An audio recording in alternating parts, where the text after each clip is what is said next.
우리는 신앙생활을 하고 있습니다. 신앙이라고 하는 것은 나 이외에 다른 어떤 신적인 존재를 인정하고 그를 믿는 행위를 말합니다. 우리는 하나님을 믿습니다. 우리가 누구를 믿느냐라는 대상에 하나님을 정했어요. 자, 하나님을 믿는다라고 하는 것은 내 삶이 내 것이 아님을 고백하는 것입니다. 내가 나 혼자 주도적으로 살 때는 하나님 없는 삶입니다. 이것이 믿지 않는 사람들의 생활인 것입니다.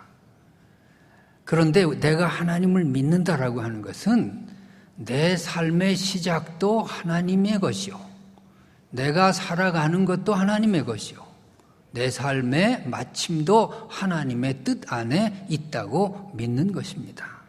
우리가 어떻게 태어났습니까? 하나님께서 내 생명을 만세전에 예정하시고 나를 이 땅에 태어나게 하셨다고 믿는 것이, 그것이 신앙의 기본인 것입니다.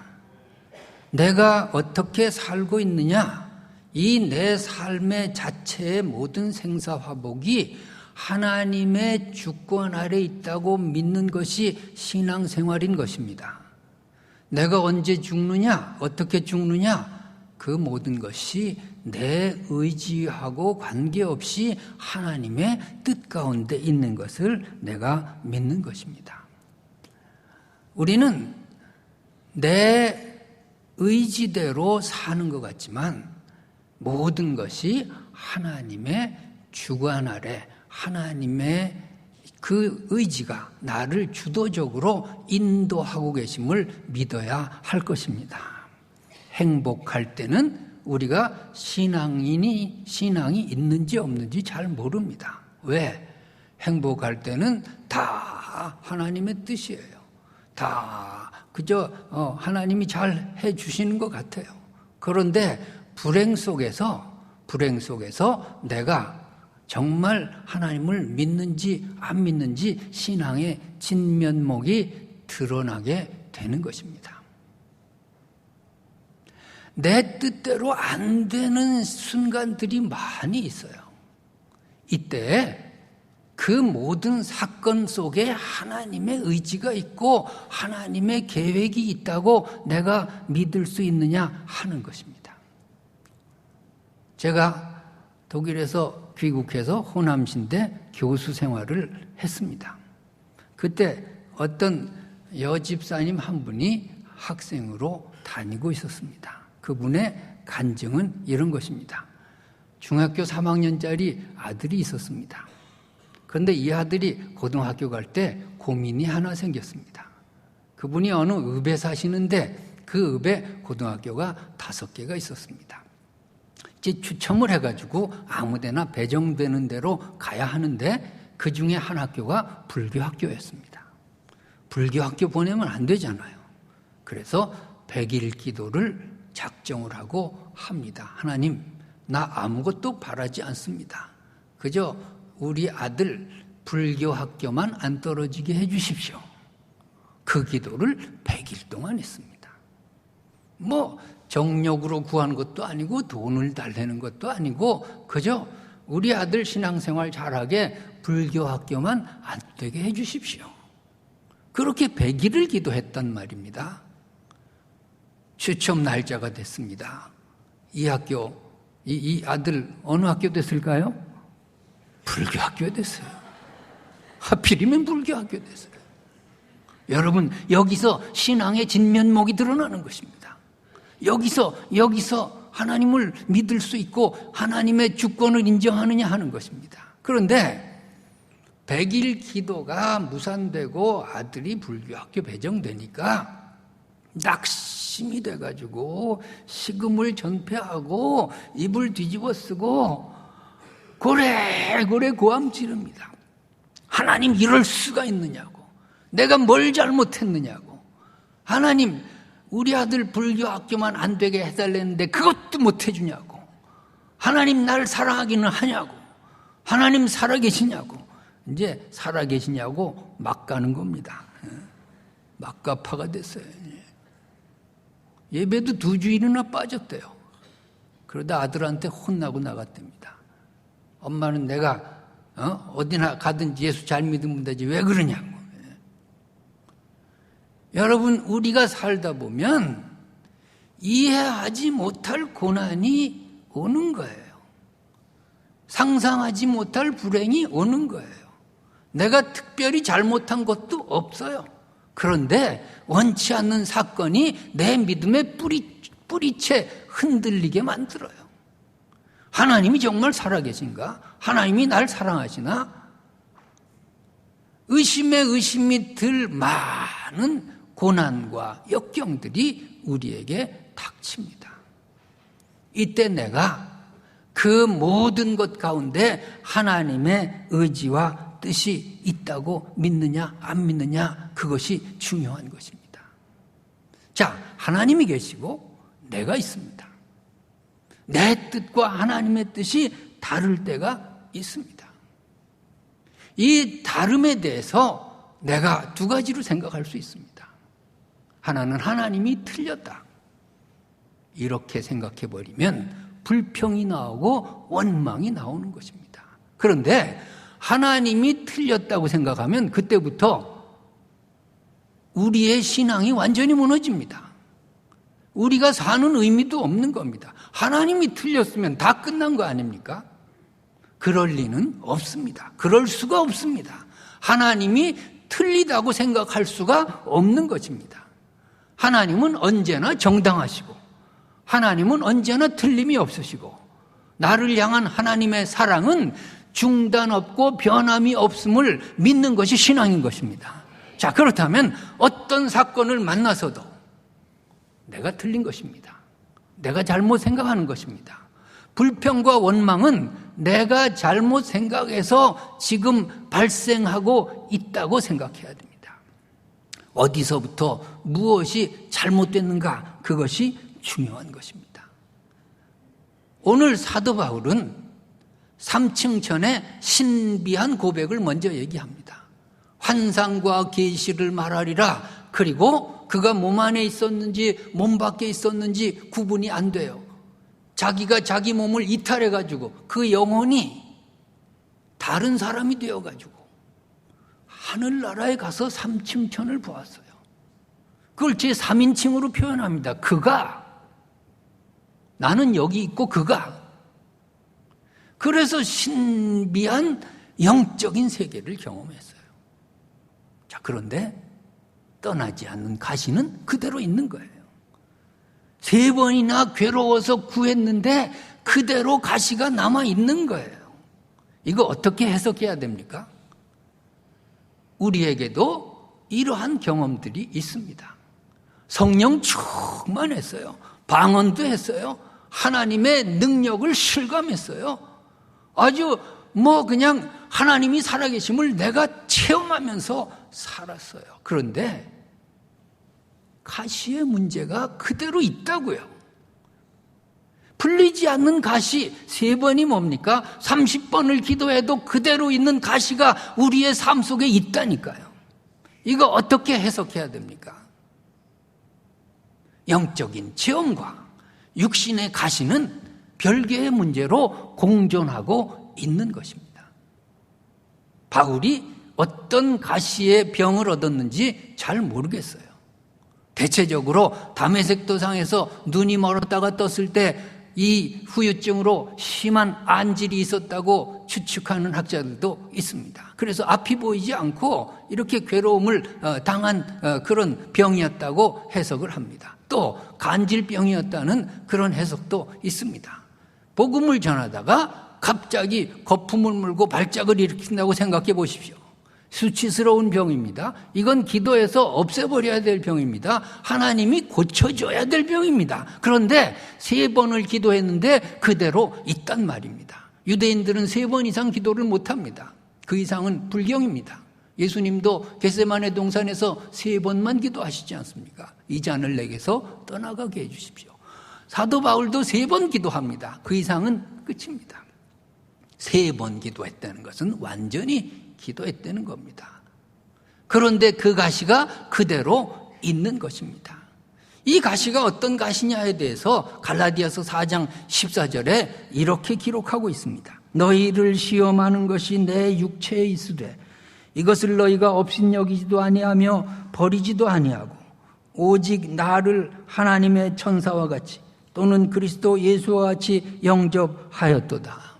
너희를 시험하는 것이 내 육체에 있으되. 여러분 생각해 보세요. 복음을 전하다가 설교를 하다가 갑자기 발작을 일으킵니다. 어떻게 생각하겠어요? 저거 사도 맞나 저 사람? 저 사람 저거 하나님의 일꾼 맞아? 뭐 저런 병이 다 있어? 저것도 못 고치면서 뭐 말이 많아? 너희를 시험하는 것이 내 육체에 있으되. 이거 기도할 수밖에 없어요. 이거 떠나가야 될 병이에요. 3번을 기도했어요. 그런데 그대로 그냥 있어요. 자, 이 상황 속에서 불평하고 원망한다는 것이 뭡니까? 하나님이 틀렸다는 거죠. 하나님 왜 안 고쳐주냐는 거죠. 정당한 내 기도에 왜 응답이 없느냐고 대들 수 있어요. 자, 그러면 다 끝장이 나는 거예요. 그런데 사도 바울은 그렇게 하지 않았어요. 하나님은 틀림이 없으시다고 일단 인정해요. 하나님의 사랑은 변함이 없다고 인정해요. 그리고 잘못된 것은 내가 뭔가 잘못됐다고 생각을 해요. 무엇이 잘못됐는가? 그것을 생각하기 위해서 그는 다메섹의 자리 과거로 돌아가는 거예요. 처음부터 다시 시작하는 거예요. 하나님은 틀림이 없고 하나님은 정당하시고 하나님은 나를 사랑하시는데 이 가시의 문제가 웬일인가를 추적하기 위해서 다시 자신을 다메섹의 자리에 놓고 그때부터 처음부터 다시 생각하기 시작하는 거예요. 다메섹에 자신을 놓고 보니까 거기에 위대한 사도 바울이 있는 게 아니에요. 죽을 수밖에 없는 죄인 하나가 서 있어요. 영원히 멸망당해야 될 존재가 거기 불쌍하게 서 있는 거예요. 뭐 위대한 업적이고 공적이고 없어요. 다메섹의 자리, 예수 믿던 사람 다 잡아 죽이던 그 자리, 예수를 핍박했던 그 순간으로 돌아가니까 영원히 지옥불에 떨어져야 될 존재였어요. 아무것도 없어요. 그 불쌍한 죄인 하나를 하나님이 강권적으로 이끄셔서 구원해 주셨어요. 하나님의 자녀로 삼아 주셨어요. 전국 백성을 만들어 주셨어요. 그리고 지금까지 살게 해 주셨어요. 그것도 모자라 직분까지 주셨어요. 부족한데 3층 천에 계시와 환상과 은혜를 체험하게 해 주셨어요. 그 은혜와 은혜를 모아서 생각하니까 오늘 가시는 작아지고 말았어요. 가시 때문에 하나님을 원망하고 불평할 거리가 없어졌어요. 왜? 죽을 죄인이 살아났거든요. 존재 자체가 지옥불에 떨어져야 될 존재가 하늘의 천국 시민이 되었거든요. 여러분, 이것이 은혜인 것입니다. 이것이 믿는 것입니다. 사도 바울은 아마 이렇게 찬송했을 것입니다. 나 같은 죄인 살리신 주 은혜 놀라와 잃었던 생명 찾았고 광명을 얻었네. 여러분, 풀리지 않는 가시의 문제가 우리를 괴롭히고 있습니까? 그 가시의 문제를 놓고 하나님을 원망하겠습니까? 하나님은 그때도 정당하십니다. 하나님은 그때도 옳으십니다. 하나님은 그때도 나를 사랑하십니다. 그 순간 우리가 내가 뭐를 잘못 생각하고 있나 추적하기 위해 우리의 다메섹으로 돌아가야 되겠습니다. 우리의 다메섹으로 시간을 돌려놓고 처음 주님을 만났을 그곳으로 돌아가시기 바랍니다. 처음 은혜 받았던 자리로 돌아가시기 바랍니다. 눈물 콧물 흘리며 자복했던 그곳으로 돌아가시기 바랍니다. 그곳으로 여러분을 돌려놓으십시오. 거기에 누가 서 있습니까? 목사 없어요? 장로 없어요? 안수집사, 권사 없어요? 죽을 죄인 하나가 서 있는 거예요. 영원히 멸망받을 존재가 하나 서 있어요. 지옥불에 떨어질 존재가. 이유 없이 은혜로 구원함을 받았어요. 하나님의 자녀가 되었어요. 전국 시민으로 하나님 만들어 주셨어요. 오늘까지 살게 해주셨어요. 직분도 받았어요. 성령 충만한 은혜의 체험도 하게 하셨어요. 그 은혜 안에 여러분의 가시를 재해석하시기 바랍니다. 가시 때문에 하나님을 원망하고 불평할 거리가 없어요. 고난 속에서 과거에 부어주신 은혜로 내 마음을 채울 때 가시는 작아지고 말 것입니다. 다윗은 아들한테 쫓기고 생명의 위협을 느끼고 가졌던 명예가 다 없어지고 그 가운데서 불평하고 원망이 튀어나오려는 순간에 생각해 봤습니다. 내가 받은 바 은혜가 그렇게 없나? 하나님이 날 정말 버리셨나? 그래서 적어봤답니다. 하나님이 내게 주어주신 은혜가 무엇인지 적었습니다. 그랬더니 이것도 감사하고 저것도 감사하고 생각지도 못한 감사의 조건들이 막 쏟아지기 시작했어요. 적다 못 적고 시편 40편 5절에 이렇게 기록하고 있습니다. 여호와 나의 하나님이여, 주께서 행하신 기적이 많고 우리를 향하신 주의 생각도 많아 누구도 주와 견줄 수가 없나이다. 내가 널리 알려 말하고자 하나 너무 많아 그 수를 셀 수도 없나이다. 너무 많습니다. 내가 받은 은혜가 너무 많아서 셀 수가 없습니다. 여러분, 이것이 신앙생활인 줄 믿습니다. 하나님께 받은 바 은혜를 차곡차곡 고난 중에 생각하시기 바랍니다. 나는 가시라고 생각하고 있습니다. 우리의 가시가 어떤 가시일까요? 경제적인 문제가 가시인 것입니다. 건강의 문제가 가시일 수 있습니다. 내 성격이 가시일 수 있습니다. 부부 사이의 문제가 가시일 수 있습니다. 자식이 가시일 수 있습니다. 열등감이 가시일 수 있습니다. 내 핸디캡들이 가시입니다. 불투명한 미래가 가시입니다. 세 번이 뭡니까? 평생을 기도해도 떠나지 않는 가시가 있단 말입니다. 그 가시 속에서 나는 가시라고 생각하는데 하나님은 그것을 은혜라고 지적하십니다. 9절 말씀에 내 은혜가 내게 족하도다. 여러분, 내 가시를 은혜로 해석할 수 있겠습니까? 이 하나님의 말씀이 정당하다고 아멘할 수 있겠습니까?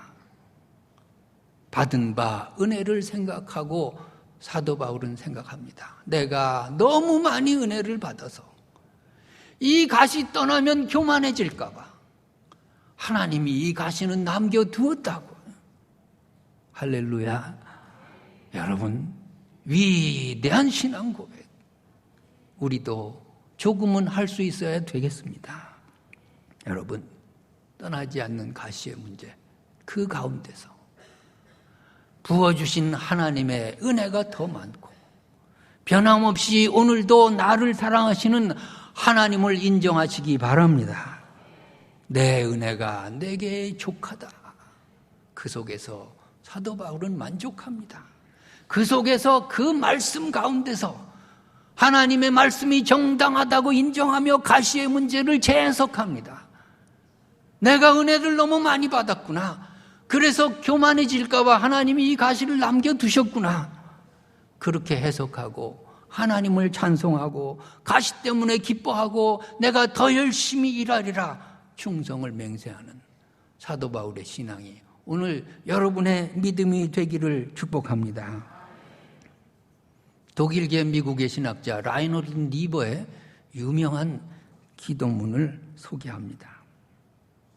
하나님, 우리가 바꿀 수 없는 것은 담담히 수용할 수 있는 은총을 주옵시고 우리가 바꿀 수 있는 것은 변화시킬 수 있는 용기를 주옵소서. 그리고 이 둘을 분별할 수 있는 지혜를 주옵소서. 하루하루를 진지하게 살게 하시고 순간순간을 즐기게 하시며 고통을 평안으로 인도하는 통로로 받아들이게 하옵소서. 죄 많은 세상, 내가 원하는 것만 받아들이지 않게 하시고 주님처럼 있는 그대로를 수용하며 살게 하옵소서. 주님의 뜻에 순종할 때 주께서 모든 것을 잘 되게 하신다는 믿음으로 행복하게 하시고 다음 세계에서는 주님과 함께 최고의 행복을 영원히 누리게 하옵소서. 기도하겠습니다.